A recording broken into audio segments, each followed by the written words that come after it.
বিসমিল্লাহির রহমানির রহিম। সুপ্রিয় শিক্ষার্থীবৃন্দ, আসসালামু আলাইকুম। সিলোনি হাই স্কুল অনলাইন ভিত্তিক ক্লাসে তোমাদেরকে স্বাগতম। আমি সাইফুদ্দিন রিয়াদ, সহকারী শিক্ষক, সিলোনি হাই স্কুল, তোমাদের সাথে আছি। তোমরা অবশ্যই জ্ঞাত আছো যে সরকার ষষ্ঠ থেকে নবম শ্রেণীর একটি সংক্ষিপ্ত সিলেবাস প্রকাশ করেছে। সেই সিলেবাসের আলোকে আজকে আমরা নবম শ্রেণীর হিসাব বিজ্ঞানের ষষ্ঠ অধ্যায় জাবেদা ওই চ্যাপ্টার নিয়ে আলোচনা করব।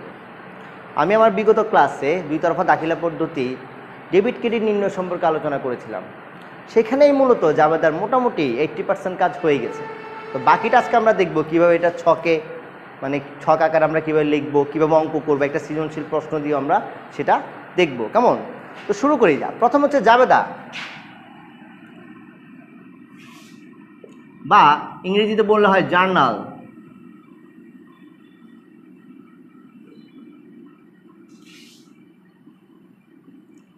জাবেদা বা জার্নাল ইংরেজিতে হচ্ছে কি জার্নাল। এই শব্দটা মূলত এসেছে একটা শব্দ থেকে, যেটার নাম হচ্ছে জার নামক শব্দ থেকে এই জাবেদা শব্দের উৎপত্তি, যার অর্থ হলো দিবস। আমরা অবশ্যই দিবস মানে কি দিন। এ থেকে আমরা বলতে পারি যে প্রতিদিনের যে লেনদেনগুলো, ওই লেনদেনগুলোকে হিসাবের খাতায় যখন আমরা লিপিবদ্ধ করব দুই তরফা দাখিলা পদ্ধতির নিয়ম অনুসারে, তাকে আমরা কি বলি? জাবেদা বলি। তবে আমরা যদি বিস্তারিত সংজ্ঞাটা বলি তাহলে কিন্তু এইভাবে হবে না। কেমন? বিস্তারিত সংজ্ঞাটা হবে, যখন আমরা প্রতিদিনের আর্থিক লেনদেন সমূহ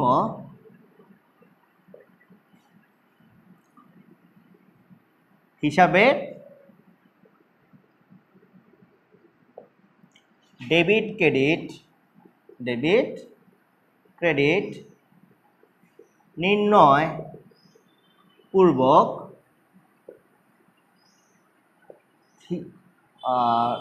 সংক্ষিপ্ত ব্যাখ্যা সহকারে লেনদেনের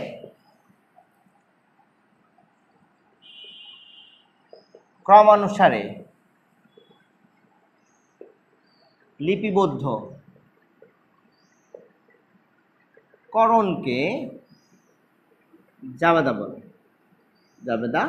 বলেন। ব্যাপারটা কিন্তু খুব সহজ। প্রতিদিনের যে আর্থিক লেনদেনগুলো আছে, ওই লেনদেনগুলোকে আমরা হিসাবের ক্রমানুসারে, মানে একটার পর একটা, প্রথমটাকে প্রথমে পরেরটাকে পরে, হিসাবের ক্রমানুসারে ডেবিট ক্রেডিট নির্ণয় পূর্বক সংক্ষিপ্ত ব্যাখ্যা, ছোট্ট করে একটা ব্যাখ্যা দিয়ে যখন লিপিবদ্ধ করব তখন তাকে আমরা কি বলি? জাবেদা বলি। কেমন? তো জাবেদার মূল কাজটা হচ্ছে ডেবিট ক্রেডিট নির্ণয় করা এবং একটা ছকের মাধ্যমে তাকে প্রকাশ করা। এই ছকটাতে মূলত 5টি কলাম থাকে। আমি এই 5টি কলাম সম্পর্কে একটু করে বলবো। 5টি কলামগুলো কিভাবে, মনে করো আমরা একটা ঘর করব, উপরে শিরোনামের ঘর দিলাম, এখানে লিখলাম প্রথমে হচ্ছে তারিখ, প্রথমে কি তারিখ, দ্বিতীয়ত বিবরণ লেখা যায় অথবা হিসাবের নাম লেখা যায়, আমি বিবরণ লিখলাম, বিবরণ।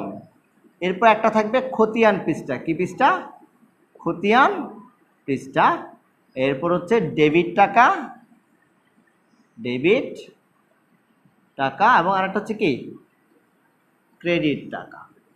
আমরা এর আগে যখন দুই তরফা দাখিলা পদ্ধতি অনুসারে ডেবিট ক্রেডিট নির্ণয় করেছিলাম, সরাসরি লিখেছিলাম, এত ছক অনুসরণ করিনি। কিন্তু যখন জাবেদা করতে বলবে তোমাকে অবশ্যই এই নির্দিষ্ট ছক, এই ছকের বাইরে যাওয়ার কোনো সুযোগ নেই।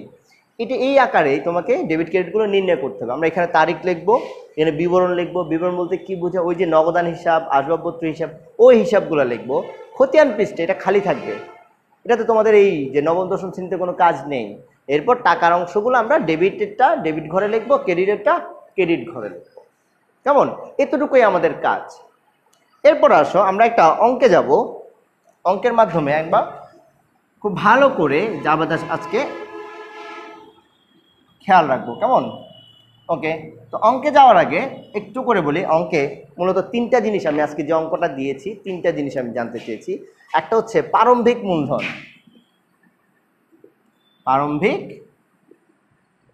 মূলধন, 2 জাবেদা,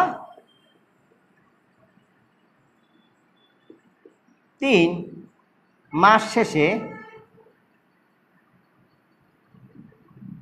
মালিকানা সত্ত্ব। শুরুতে আমি এই প্রারম্ভিক মূলধন সম্পর্কে একটু করে বলে রাখি। প্রারম্ভিক মূলধনটা কি? আমরা জানি মূলধন কি, মালিক আনলে মূলধন, তুলে নিয়ে গেলে কি উত্তোলন। তো মালিক আনলে মূলধন, এখানে শুধু মূলধন না, সাথে একটা কথা আছে প্রারম্ভিক। প্রারম্ভিক মানে কি? বছরের শুরুতে, মাসের শুরুতে, এটাকে আমরা কি বলি? যখন আমরা শুরু করি তাকে আমরা বলি প্রারম্ভিক। তাহলে কথাটা কি বোঝালো? মালিক বছরের শুরুতে বা মাসের শুরুতে যা আনলো তাই হলো কি প্রারম্ভিক মূলধন। সহজ হিসাব যে মালিক বছরের শুরুতে যখন ব্যবসা শুরু করবে তখন যা আনে তাকে আমরা কি বলবো? প্রারম্ভিক মূলধন বলবো। আর জাবেদা তো আমরা করতে পারি। আর মাস শেষে মালিকানা সত্য, এটা আমরা একটা ওই যে মালিকের দাবি, ওনার সিকিউরিটি একটা করেছিলাম, মনে আছে কিনা? এই যে আমার তৃতীয় ক্লাসে করেছিলাম, ওইটা নিয়ে তখন আমরা ওইটা করার সময় আলোচনা করবো। কেমন? তাহলে আমরা শুরুতে প্রশ্নে চলে যাই, প্রশ্নটা একটু করে দেখে আসি, তারপর আমরা শুরু করতেছি। ওকে, প্রশ্নে আসি আমরা। আমি এখানে একটা প্রশ্ন লিখে রেখেছি, দেখো। জনাব আরমান 2018 সালের 1 মার্চ তারিখে নগদ 2 লক্ষ টাকা এবং 30,000 টাকার আসবাবপত্র নিয়ে ব্যবসা আরম্ভ করেন। জনাব আরমান ব্যবসা শুরু করে কত সালে? 2018 সালের 1 মার্চ। দুইটা জিনিস নিয়ে, একটা হচ্ছে কি নগদ 2 লক্ষ টাকা এবং 30,000 টাকার আসবাবপত্র নিয়ে। এরপর তার অন্যান্য লেনদেন সমূহ ছিল মার্চের 3 তারিখ তিনি নগদে পণ্য ক্রয় করেন 20,000 টাকা। মার্চের 6 তারিখ ব্যাংকে একটা হিসাব খোলেন তার প্রতিষ্ঠানের নামে, তার নিজের না কিন্তু, এটা প্রতিষ্ঠানের নামে হিসাব খোলেন 12,000 টাকা। মার্চের 12 তারিখ নগদে পণ্য বিক্রয় করেন 30,000 টাকা। মার্চের 15 তারিখ একটি আসবাবপত্র ক্রয় করেন 40,000 টাকা তার প্রতিষ্ঠানের জন্য। কেমন? এরপরে মার্চের 20 তারিখ বেতন প্রদান করেন 8,000 টাকা। এরপর সর্বশেষ মার্চের 28 তারিখ মালিক কর্তৃক নগদ উত্তোলন 5,000 টাকা, অর্থাৎ মালিক প্রতিষ্ঠান থেকে 5,000 টাকা তুলে নিয়ে চলে যান। কেমন? তো আমরা প্রশ্ন দিয়েছি ক প্রারম্ভিক মূলধনের পরিমাণ নির্ণয় করো, যে একটু আগে বললাম প্রারম্ভিক মূলধন। খ লেনদেন সমূহ সাধারণ জাবেদায় লিপিবদ্ধ করো। আর গ মাস শেষে মালিকানা সত্ত্বের পরিমাণ নির্ণয় করো। কেমন? তো আমরা প্রথমে যেটা বলেছিলাম যে প্রারম্ভিক মূলধনের পরিমাণ নির্ণয় করো। প্রারম্ভিক মূলধন একটু আগে আলোচনা করেছি। প্রারম্ভিক মূলধনটা কি? প্রারম্ভিক মানে হচ্ছে মাসের শুরুতে, আর মূলধন মানে মালিক যা আনে, তাই তো? কেমন? তো আমরা লিখতে পারি প্রারম্ভিক মূলধন, প্রারম্ভিক মূলধন। এবার তুমি খেয়াল করো, এটা ক প্রারম্ভিক মূলধন। কেমন? তো তুমি খেয়াল করো মালিক মাসের শুরুতে, বছরের শুরুতে কি আনলো? আমরা জানি মালিক আনলে মূলধন, তুলে নিয়ে গেলে উত্তোলন। দেখো মাসের শুরুতে যে মার্চের 1 মার্চ তারিখে নগদ 2 লক্ষ টাকা, তার মানে মালিক নগদ 2 লক্ষ টাকা আনলো। কেমন? তাহলে এটা মূলধন। ঠিক একইভাবে শুধু নগদ 2 লক্ষ টাকা এনে মালিক ক্ষান্ত হয়নি, মালিক আরো 30,000 টাকার আসবাবপত্র আনলেন। তাহলে মোট মালিক এই যে 2 লক্ষ টাকা এবং 30,000 টাকা, মোট 2,30,000 টাকা প্রতিষ্ঠানে নিয়ে আসেন। তাহলে এই পুরাটাই হচ্ছে কি প্রারম্ভিক মূলধন। খুব সহজে আমরা লিখতে পারি, তাহলে লিখতে পারি নগদ যোগ আসবাবপত্র। নগদ কত? 2 লক্ষ টাকা, আসবাবপত্র আমার 30,000 টাকা। তাহলে আমরা কত পেলাম? 2,30,000 টাকা। এটাই হচ্ছে প্রারম্ভিক মূলধন। আমার কয়ের আনসার কিন্তু শেষ। এত অল্প ছোট একটা জিনিস, এটাকে চাইলে আমরা কিন্তু ছক আকারেও করতে পারি, একটি ছক আকারে। কেমন? তো আমরা এখানে এইভাবে দেখাইলাম খুব সহজভাবে। ওকে, তাহলে প্রারম্ভিক মূলধন আমাদের কত পেলো? আনসার 2,30,000। এবার আমরা খতে যাব। খ একটু বড়। খতে আমরা আজকে মূলত, খ হচ্ছে আমাদের এই চ্যাপ্টারের মূল কাজ। কি বলেছিলাম খতে? যে এই লেনদেনগুলো, উপরোক্ত লেনদেনগুলো সাধারণ জাবেদা কি লিপিবদ্ধ করো। তাহলে সাধারণ জাবেদা এটা কিন্তু ডেবিট ক্রেডিট নির্ণয় নয় শুধুমাত্র, তো সাধারণ জাবেদা করতে হবে। সাধারণ জাবেদা করতে একটা নির্দিষ্ট ছক লাগবে, ওই ছকে সংক্ষিপ্ত ব্যাখ্যা লাগবে, ওগুলো দিয়ে আমরা তারপরে কি করব? এটা লিপিবদ্ধ করব। কেমন? তাহলে আমি একটা ছক আঁকি আগে, একটু বড় করে জায়গা নিচ্ছি, যেহেতু আমার কয়েকটা লেনদেন আছে। প্রথমে দিলাম তারিখ, তারপরে দিলাম বিবরণ, খতিয়ান পৃষ্ঠা এটা ছোট করে দিই, এটা আমার দরকার নেই। কেমন? এরপরে দিলাম ডেবিট এবং ক্রেডিট। আমরা লিখে রাখি প্রথমে এখানে তারিখ, বিবরণ, খতিয়ান পৃষ্ঠা, খতিয়ান পৃষ্ঠা, ডেবিট টাকা, আরটা হচ্ছে কি ক্রেডিট টাকা। কেমন? ওকে, আমরা কার জাবেদা করতেছি? জনাব আরমান। তাহলে এইটা লিখতে হবে, জনাব আরমানের, জনাব আরমানের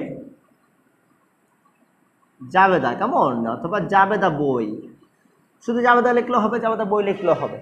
ওকে, আমরা একটা একটা করে জাবেদা করব, অনেকগুলো কিন্তু আমাদের, একটা দুইটা তিনটা চারটা পাঁচটা ছয়টা সাতটা প্রায়। আচ্ছা, যেটাই হোক, আমরা দেখি প্রথম লেনদেনটা কি ছিল। প্রথম লেনদেনটা ছিল মালিক 2 লক্ষ টাকা এবং 30,000 টাকার আসবাবপত্র নিয়ে ব্যবসা আরম্ভ করেন। আমরা কিভাবে করব মনে আছে? আমরা দুইটা কোশ্চেন করতাম, কি আসলো কি গেল। তো প্রতিষ্ঠানে কি আসলো? নগদ টাকা আসলো এবং কি আসলো? আসবাবপত্র আসলো। তো নগদ টাকা থেকে নগদান হিসাব, আসবাবপত্র থেকে কি হিসাব? আসবাবপত্র হিসাব। আমরা একটু করে লিখি, আগে তারিখটা লিখি এখানে 2018 মার্চ 1। কেমন? তাহলে আমরা আবার বলতেছি কি কোশ্চেন করব, কি আসলো। আমরা দেখলাম যেহেতু প্রতিষ্ঠানে মালিক 2 লক্ষ টাকা এবং 30,000 টাকার আসবাবপত্র নিয়ে আসলো, তাহলে প্রতিষ্ঠানে নগদ 2 লক্ষ টাকা আসছে এবং 30,000 টাকা কি আসছে? আসবাবপত্র আসছে। তাহলে নগদ টাকা থেকে নগদান হিসাব আর আসবাবপত্র থেকে আসবাবপত্র হিসাব। আমরা লিখলাম নগদান হিসাব। কেমন? এটা ডেবিট না কিনে একটু পরে লিখতেছি। এরপর লিখলাম আসবাবপত্র হিসাব। এরপর আরেকটা কোশ্চেন করব, যেহেতু কি গেল আমরা জানি না। কেমন? কি আসলো কি গেল, কি গেল জানি না। যে জানি না, তবে যেগুলো আসছে সেগুলোর কোশ্চেন করবো কোত্থেকে আসছে। তাহলে মালিক থেকে আসছে, যেহেতু মালিক থেকে আসছে আমরা জানি মালিক আনলে মূলধন, তাহলে আরেকটা হিসাব হচ্ছে কি মূলধন হিসাব। লিখলাম মূলধন হিসাব। এবার আমরা খেয়াল করবো, এই যে নগদান হিসাব লিখলাম, এটা সম্পদবাচক হিসাব। এটা বাড়ছে না কমছে? বাড়ছে। আমরা জানি সম্পদ বাড়লে কি ডেবিট, তাহলে লিখলাম ডেবিট ছোট্ট করে। আসবাবপত্র তাও বাড়ছে, এটাও কিন্তু সম্পদ, তাই না? তাহলে এটাকেও লিখবো কি ডেবিট। আর বাকি আছে মূলধন। মূলধন বাড়লে আমরা জানি কি, যেহেতু মালিক প্রতিষ্ঠানে মূলধন আনছে, তাহলে মালিকের প্রতিষ্ঠানে মূলধনও বাড়ছে। আর যদি মূলধন বাড়ে, আমরা জানি মূলধন বাড়লে ক্রেডিট করতে হয়, তাহলে আমরা এটা কি করলাম? ক্রেডিট করলাম। এবার টাকার অঙ্কগুলো খতিয়ান পৃষ্ঠে কিছুই লিখবো না, তাই না? এটা ফাঁকা। ওকে, টাকার অঙ্কগুলোতে কি নগদান হিসাব, নগদ টাকা কত বাড়ছে? 2 লাখ। তারপর আসবাবপত্র কত বাড়ছে? 30,000। আর মোট মূলধন মালিক আছে, আমরা প্রারম্ভিক মূলধনে বের করছিলাম কত? 2,30,000 টাকা। এটা হচ্ছে আমার কি প্রথম লেনদেনের জাবেদা। তো জাবেদা করতে গেলে বললাম সংক্ষিপ্ত আকারে কি লাগে?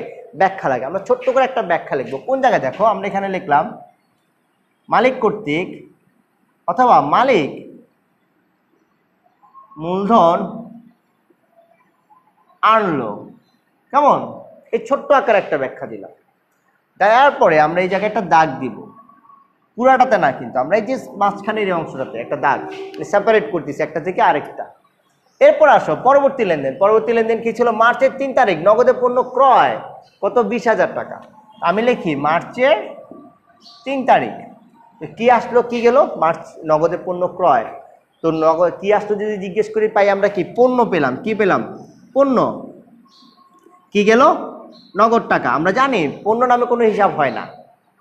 তো পণ্যর নামে যদি হিসাব না হয়, আমরা আরো একটা কথা বলেছিলাম যে পণ্য যদি ক্রয় করা হয় তখন লিখি শুধুমাত্র কি হিসাব? ক্রয় হিসাব। তাহলে আমরা এখান থেকে পাবো ক্রয় হিসাব। কি পাবো? ক্রয় হিসাব। কেমন? আর নগদ থেকে কি হিসাব? নগদান হিসাব। তো ক্রয় এটা আমাদের একটা খরচ, খরচ বাড়লে কি হয়? ডেবিট। আর নগদান হিসাব যেহেতু সম্পদ, নগদ টাকা আসছে না গেছে? গেছে, কমে গেল, তাহলে এটা করবো কি ক্রেডিট। আমরা জানি সম্পদ কমলে কি হয়? ক্রেডিট হয়। কেমন? তো আমরা এটা লিখে রাখি যে আমরা বললাম কি আসলো? পণ্য। পণ্য নামে হিসাব হয় না, পণ্য ক্রয় করেছি, তাহলে আমরা লিখবো কি ক্রয় হিসাব। ক্রয় হিসাব। আর কি গেল? নগদ টাকা, তাহলে আমরা কি লিখবো? নগদান হিসাব। কেমন? যেহেতু ক্রয় এটা খরচ, খরচ বৃদ্ধি পেলো, তাহলে এটা হবে কি ডেবিট। নগদান হিসাব, নগদ টাকা চলে গেছে, কমে গেছে, তাহলে এটা করবো কি ক্রেডিট। টাকার অ্যামাউন্টটা বসাই। টাকার অ্যামাউন্ট দেখো, নগদে পণ্য ক্রয় 20,000 টাকা, আমি লিখলাম 20,000, এখানে লিখলাম 20,000। আর জাবেদাতে কিন্তু সবসময় ডেবিট ক্রেডিট সমান হয়। তুমি একটা জিনিস খেয়াল করবা যে আমরা ডেবিটে যত বসাচ্ছি ঠিক ক্রেডিটে কিন্তু ঠিক সেম অ্যামাউন্ট বসাচ্ছি। ওকে, এরপরে আসো আমরা তৃতীয় লেনদেন, যেটা আমাদের তৃতীয়টা আমরা একটু করে দেখি। আচ্ছা, এখানে একটু করে ছোট্ট করে কি লিখবো, সংক্ষিপ্ত আকার ব্যাখ্যা। এখানে লিখবো নগদে পণ্য ক্রয়, কি লিখবো, নগদে পণ্য ক্রয়, কাজ শেষ। একটা দাগ দিলাম, সেপারেট করলাম, কেমন, আলাদা করলাম। এরপর আসো মার্চের কয় তারিখ, 6 তারিখ, মার্চের 6। কি বলা আছে, ব্যাংকে হিসাব খোলেন 12,000 টাকা। আমরা কোশ্চেন করবো কি আসলো কি গেল। তো আমি যদি জিজ্ঞেস করি আমি ব্যাংকে হিসাব খুলছি, তার মানে ব্যাংকে টাকা জমা রাখছি, তাই তো। তো ব্যাংকে যদি টাকা জমা রাখি, কিছু কি আসছে, আসে নাই, কি গেল, নগদ টাকা গেল। তাহলে আমরা ওখান থেকে পাই নগদ টাকা, নগদ, কেমন, আর নগদ থেকে কি হয়, নগদান হিসাব, তাই না। ওকে, এবার নগদান হিসাব, নগদ টাকা আসছে না গেছে, গিয়ে চলে গেছে, চলে গেলে কি হয়, নগদ টাকা কমে গেছে, নগদ টাকা কমে গেলে কি হয়, সম্পদ কমে গেলে ক্রেডিট, কেমন। এরপরে যেহেতু আমরা কি আসলো জানি না, তখন আমরা কোশ্চেন করব কোথায় গেল, তো টাকাটা কোথায় গেছে, ব্যাংকে। তার মানে এটা থেকে কি লিখবো, ব্যাংক হিসাব, কি লিখবো, ব্যাংক হিসাব। এবার বলো, ব্যাংকে যে টাকাটা আছে এটা তোমার জন্য কি দায় নাকি সম্পদ? অবশ্যই আমাদের যদি ব্যাংকে টাকা থাকে আমরা এটা কি বলি, সম্পদ হিসেবে ধরি, তাই না। তো সম্পদ কি বাড়ছে না কমছে, ব্যাংকে যেহেতু টাকা বাড়ছে তার মানে আমার সম্পদ বৃদ্ধি পেয়েছে, আর সম্পদ বৃদ্ধি পেলে আমরা জানি কি হয়, ডেবিট, তাই না। তো আমরা এটা এখানে লিখে রাখি, দেখো ব্যাংক হিসাব, ডেবিট, নগদান হিসাব, ক্রেডিট। কত টাকা, 12,000 টাকা। আমরা এখানে 12,000, এখানে 12,000 বসালাম, কেমন। এখানে লিখবো ব্যাংকে হিসাব খোলেন, কেমন। ওকে, কাজ শেষ, দাগ দিলাম, আলাদা করলাম। এরপরে আসো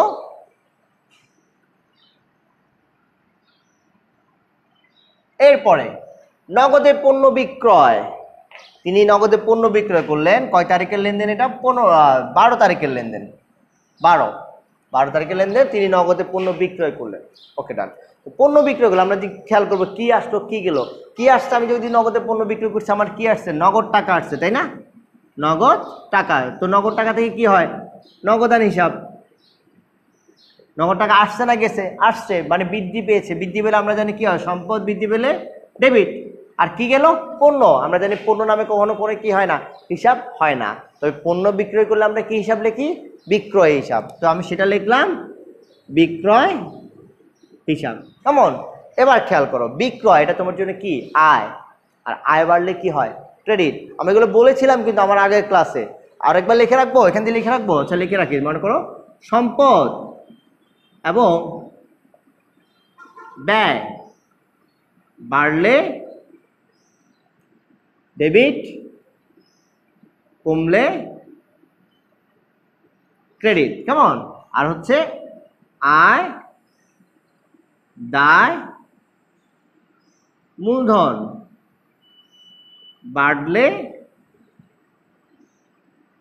ক্রেডিট, আর কমলে কি, উল্টা, কমলে ডেবিট, কেমন। তো সেই হিসেবে দেখো বিক্রয়, বিক্রয় হচ্ছে একটা আয়, আয় বাড়লে কি হয়, ক্রেডিট হয়। তাহলে আমরা বিক্রয় হিসাবকে কি করব, ক্রেডিট। তো এটা আমরা লিখে ফেলি, এখানে দেখো নগদান হিসাব, ডেবিট, বিক্রয় হিসাব, ক্রেডিট। কত টাকা, আমরা পণ্য বিক্রয় করেছি 30,000 টাকা, তাহলে আমরা লিখলাম 30,000 টাকা উভয় দিকে, কেমন। আর ব্যাখ্যা লিখবো, সংক্ষিপ্ত আকারে ব্যাখ্যাটা কি হবে, নগদে পণ্য বিক্রয়। এরপর আসো 15 তারিখ, 15 তারিখের লেনদেন কি বলা আছে, দেখো আসবাবপত্র ক্রয়, আসবাবপত্র ক্রয় 40,000 টাকা। তো আসবাবপত্র যখন ক্রয় করেছি, যেহেতু কিছু বলা নেই ধারে, তার মানে এটা অবশ্যই আমরা নগদে ক্রয় করেছি, কেমন, নগদে। তা আসো, যেহেতু আমরা আসবাবপত্র ক্রয় করলাম, তাহলে কি আসলো, আসবাবপত্র, কি গেল, নগদ টাকা। তাহলে আমরা যদি বলি কি আসলো, আসবাবপত্র, আসবাবপত্র থেকে কি হিসাব, আসবাবপত্র হিসাব, কেমন, কি গেল, নগদ টাকা, নগদ টাকা থেকে কি হিসাব, নগদান হিসাব। আসবাবপত্র কি একটা সম্পদ, সম্পদ বাড়ছে না কমছে, আসবাবপত্র বাড়ছে, সম্পদ বৃদ্ধি পেয়েছে, সম্পদ বৃদ্ধি পেলে কি, ডেবিট। আমি এখানে লিখবো ডেবিট। আর নগদ টাকা আসছে না গেছে, যেহেতু আসবাবপত্র ক্রয় করেছি, নগদ টাকা দেয়া লাগছে, তাই না। তো নগদ টাকা চলে গেছে, চলে গেলে কি হবে, নগদ টাকা, সম্পদ কমে গেলে ক্রেডিট। তাহলে আমরা এখানে লিখে রাখি আসবাবপত্র হিসাব ডেবিট, নগদান হিসাব ক্রেডিট। কত টাকা? 40,000 টাকা। আর আসবাবপত্র ক্রয় করেছিলাম 40,000 টাকা উভয় দিকে। কেমন? ব্যাখ্যা লিখবো ছোট্ট করে, কি লিখবো? আসবাবপত্র ক্রয়, কাজ শেষ। কেমন? ওকে ডান। এরপরে 15 তারিখের পরে কি আছে দেখো, 20 তারিখ বেতন প্রদান। তিনি কর্মচারীকে বেতন প্রদান করছেন। আমরা যখন প্রথম ক্লাস 9-এ হিসাব বিজ্ঞান করি, বেতন নিয়ে কিন্তু আমরা ঝামেলায় পড়ি। বেতনকে আমরা নিজের বেতন মনে করি, যে আয় মনে করি। এটা কিন্তু তা না। আমি কিন্তু একজন প্রতিষ্ঠানের মালিক, আমি কিন্তু প্রতিষ্ঠান চালাচ্ছি, আমি কর্মচারীদেরকে বেতন দিই, আমি কারোর থেকে বেতন নিই না। কেমন? তাহলে বেতন যদি আমি দিচ্ছি, এটা আমার জন্য একদম খরচ, এটা মাথায় রাখতে হবে। বেতন খরচ। আমরা নর্মালি বেতনকে আয় হিসেবে জানি, সেটা হচ্ছে ব্যক্তি পর্যায়ে, কিন্তু প্রতিষ্ঠানের কাছে বেতনটা হচ্ছে কি একটা খরচ বা ব্যয়। কেমন? তো বেতন প্রদান আমরা জিজ্ঞেস করবো যে কি আসলো কি গেল? কিছুই আসে না, যেহেতু বেতন প্রদান করছি। তবে কি গেল? নগদ টাকা। তাহলে আমি লিখবো যে নগদ টাকা। কেমন? তো নগদ টাকা থেকে কি হিসাব? নগদান হিসাব, তাই না? নগদ টাকা আসছে না গেছে? গেছে। তার মানে কমে গেল, সম্পদ কমে গেছে। তাহলে আমরা এটা কি করব? ক্রেডিট। কেমন? এরপর যেহেতু কি আসলো আমি জানি না, তো আমি জিজ্ঞেস করবো নগদ টাকা কোথায় গেল বা কি কেন গেল। কেন গেছে? বেতন দিছিলাম, তাই না? তাহলে ওখান থেকে কি হিসাব পাই? বেতন, বেতন হিসাব। এবার বলো, বলেছিলাম বেতনটা প্রতিষ্ঠানের জন্য একটা খরচ। তাহলে খরচ, যেহেতু আমি বেতন দিছি, তার মানে আমার খরচ বেড়ে গেছে। হিসাবের খাতায় বেতন লেখা লাগছে, তাই না? তাহলে বেতন যেহেতু বাড়ছে, খরচ যেহেতু বাড়ছে, খরচ বাড়লে কি হয়? এই যে দেখো, খরচ বাড়লে ডেবিট। তাহলে সেই হিসেবে এটা কি হবে? ডেবিট। কেমন? অনেকে আবার এটা মনে করো যে বেতন যেহেতু দিছি, খরচ কমে গেছে, মানে দিয়ে পরিশোধ করে বুঝি। ব্যাপারটা কিন্তু এমন না। তুমি একটা জিনিস হিসাব করো, তুমি যখন বেতন প্রদান করছো, তখন তুমি হিসাবের খাতায় আরো এন্ট্রি বাড়াইছো বেতন নামে। যখন তুমি ভাড়া দিছো, তখন কি করছো? হিসাবের খাতায় ভাড়া নামে কি এন্ট্রি বাড়াচ্ছ। তার মানে কি খরচ বাড়তেছে, কমতেছে না। কেমন? ওকে ডান। তাহলে আমরা লিখবো কি? 20 তারিখ বেতন হিসাব ডেবিট, নগদান হিসাব ক্রেডিট। কেমন? কত টাকা? 8,000 টাকা বেতন দিয়েছিলাম, 8,000 টাকা। এখান থেকে সংক্ষিপ্ত আকারে লিখবো বেতন প্রদান।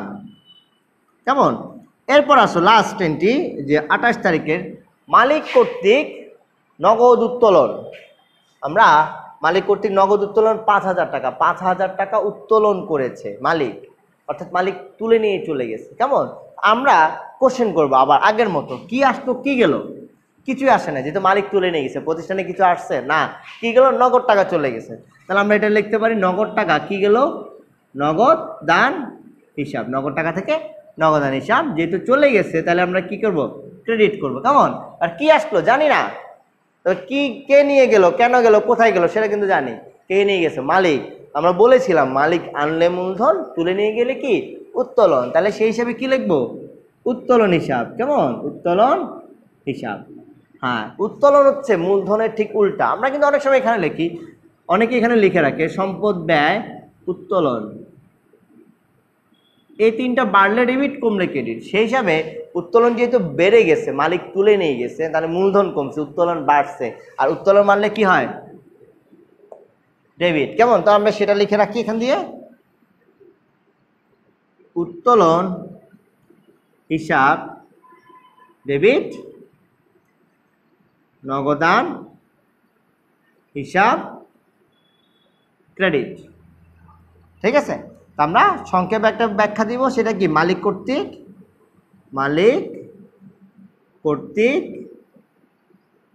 উত্তোলন। কেমন? কত টাকা? 5,000 টাকা। তো 5,000 টাকা ডেবিটেও লিখলাম, ক্রেডিটেও লিখলাম। আমাদের জামাতে কিন্তু শেষ। এই ছক আকারে আমরা একটা 1টা 2টা 3টা 4টা 5টা 6টা 7টা লেনদেনের জাবেদা করলাম। কেমন? চাইলে এবার এগুলো তুমি চাইলে যোগফল করতে পারো। যদি যোগ করো উভয় দিকে সমান হবে, আর যদি সময়ের অভাব হয় তখন যোগ করার দরকার নেই। ওকে গেল। তাহলে আমাদের দ্বিতীয় যে খ নাম্বারটা কিন্তু শেষ। কেমন? এরপর আসি আমরা গতে। আমরা এটা মুছে ফেলি তাহলে। হ্যাঁ, মুছে ফেলি।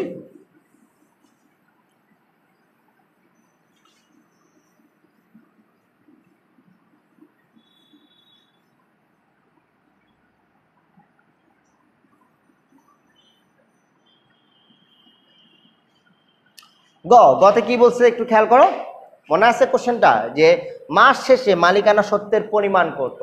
মালিকানা সত্ত্ব, মালিকানা সত্ত্ব এটা সরকার আমি বিস্তারিত আলোচনা করেছিলাম যখন আমি হিসাব সমীকরণ নিয়ে আলোচনা করেছি। এটাকে আরেকটা নামে বলতে পারি, সেটা হচ্ছে মালিকের দাবি। মালিকের দাবি, হ্যাঁ, এটা নিয়ে আমরা কিন্তু আমার বিগত ক্লাসে আলোচনা করেছিলাম। তো মালিকানা সত্ত্বকে আমরা মালিকের দাবি হিসেবে খেয়াল করব, তাহলে খুব সহজে বুঝতে হয়। আচ্ছা, মালিকের দাবি প্রতিষ্ঠানে দুইটা কারণে বাড়ে, দুইটা কারণে কি কমে।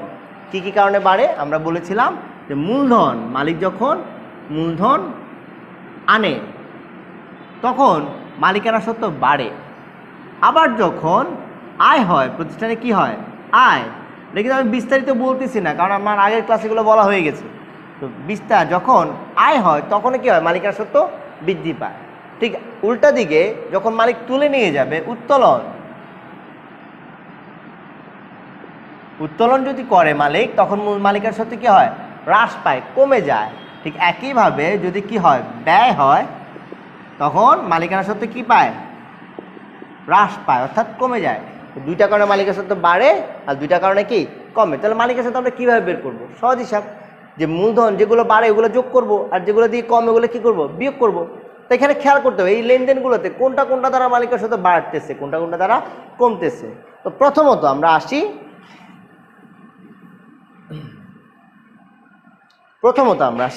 যে আমার বছরের শুরুতে যে মালিকের মূলধন কত ছিল, মালিক কি এনেছিল মনে আছে? মালিক আনছিল কি? নগদ 2 লক্ষ টাকা এবং 30,000 টাকার আসবাবপত্র। তো এটা যেহেতু আমরা কতে বের করেছি, তো আমরা এটাকে সরাসরি মানে আলাদা আলাদা করে লেখার দরকার নেই, আমরা সরাসরি ক থেকে লিখে ফেলতে পারি। কিভাবে লিখতে পারি? আমরা একটা ঘর করি এটার জন্য।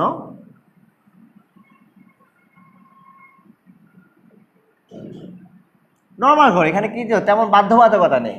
কেমন? আমরা লিখলাম এখানে বিবরণ দিলাম, এখানে দিলাম টাকা। হ্যাঁ, তো শুরুতে আমরা মনে আছে প্রারম্ভিক মূলধন পেয়েছিলাম, প্রারম্ভিক মূলধন কত টাকা? 2,30,000 টাকা। তাহলে এটা মালিকানা সত্ত্বকে বৃদ্ধি করেছে, তাই না? মালিকানা সত্ত্ব বাড়াইছে, যে মালিক যেটা আনছে। এটার সাথে আমরা আয়গুলা যোগ করব, ব্যয়গুলা বিয়োগ করব। যদি উত্তোলন থাকে, উত্তোলনে কি করব? বিয়োগ করব। কেমন? আমরা এগুলো চাইলে সেপারেটলি করতে পারি, আলাদা আলাদা। তবে চাইলে তুমি একটার পর একটা যোগ, একটা বিয়োগ, একটা যোগ, একটা বিয়োগ, এভাবেও করতে পারো, তোমার ইচ্ছা। মানে লেনদেন বাই, মনে করো এই নগদে পণ্য ক্রয় খরচ তুমি বিয়োগ করে দিলা, নগদে পণ্য বিক্রয় আয় ওটা যোগ করে দিলা, এটা তোমার ইচ্ছা। চাইলে আবার আলাদাভাবে করতে পারি আমরা। তো আমরা আলাদাভাবে করি, আয়গুলো যোগ করি, ব্যয়গুলো এবং উত্তোলনগুলো কি করি? বিয়োগ করি। তো আমি লিখে রাখি, মনে করো যোগ আয় সমূহ। তো আয় কি কি আছে একটু করে ভালো করে দেখি আমরা। কি আছে? নগদে পণ্য ক্রয়, এটা কিন্তু খরচ, তাই না? এরপর আছে ব্যাংকে হিসাব খোলেন, এটা আয়ও না ব্যয়ও না, এটা সম্পদ। এরপর আছে নগদে পণ্য বিক্রয়, আমরা জানি পণ্য বিক্রয় করা মানে কি? আয় করা। কেমন? তাহলে আমরা এটা লিখতে পারি যে পণ্য বিক্রয়, কি লিখলাম? পণ্য বিক্রয় কত টাকা? 30,000 টাকা। এরপর আসো আর কিছু আছে কিনা দেখি। আসবাবপত্র ক্রয়, এটাও কিন্তু একটা সম্পদ। হ্যাঁ, এরপর আছে বেতন প্রদান, এটা হচ্ছে কি? ব্যয়। মালিক কর্তৃক উত্তোলন তো মূলধনকে কমায়, তাই না? তাহলে এটা যোগ করার আর কিছুই নাই, শুধুমাত্র কি আছে? আয় আছে একটাই, সেটা হচ্ছে কি? পণ্য বিক্রয়। তো আমরা এটা যোগ করলাম 30,000 টাকা। মোট কত হয়? 2,60,000। তো যেগুলো যোগ করা করছি, এবার আবার কিছু বিয়োগ করতে হবে। যেমন কি কি বিয়োগ করতে হবে? খরচ, ব্যয় এবং কি? উত্তোলন। আমরা লিখে রাখি বিয়োগ ব্যয় ও উত্তোলন। ব্যয় এবং উত্তোলন আমরা বিয়োগ করব। কেমন? তো ব্যয়গুলো খুঁজে বের করে দেখো। নগদে পণ্য ক্রয়, 1 নম্বরে ক্রয়, পণ্য ক্রয় করলে খরচ, তাই না? আমরা লিখে রাখি পণ্য ক্রয় কত টাকা? 20,000। এরপর দেখো ব্যাংকে হিসাব করলেন, এটা খরচও না, আয়ও না, ব্যয়ও না, কারণ এটা সম্পদ। আমরা নগদ টাকা আমার ঘরে ছিল, ওখান থেকে আমি ব্যাংকে পাঠাইছি জাস্ট অনলি। কেমন? এরপরে দেখো নগদে পণ্য বিক্রয়, এটা তো আয় চলে আসছে। এরপর আসবাবপত্র ক্রয়, এটাও কিন্তু সম্পদ। নগদ টাকা ছিল, এখন সেটা আসবাবপত্রে রূপান্তর হয়ে গেছে, এটা কিন্তু খরচ না। এরপর দেখতে পারি বেতন প্রদান, এটা একটা খরচ, যেটা আমি বেতন প্রদান করছি। কেমন? লিখলাম বেতন প্রদান, বেতন প্রদান কত টাকা? 8,000। নেক্সটে আসো, এবার কি আছে? 28 তারিখ মালিক কর্তৃক নগদ উত্তোলন। আমরা জানি এখানে লেখাই আছে উত্তোলনের এখানে আসবে, তাই না? মালিক তুলে নিয়ে গেছে, তাহলে আমরা লিখি উত্তোলন অথবা নগদ উত্তোলন, একটা লিখলেই হবে। উত্তোলন কত টাকা? 5,000। আমরা এগুলো কি করব? বিয়োগ করব। সবগুলো আগে যোগ করে নিই। 20,000, 28,000, 33,000। এই 33,000 টাকা কি হবে? 2,60,000 থেকে বিয়োগ হবে। 2,60,000 থেকে যদি 33,000 বিয়োগ করি আমি কত পাই? 2,27,000 টাকা। আর এটাই হচ্ছে মাস শেষে মালিকানা সত্য। ব্যাপারটা কি ছিল? মালিকানা সত্ত্বে কিভাবে বের করে?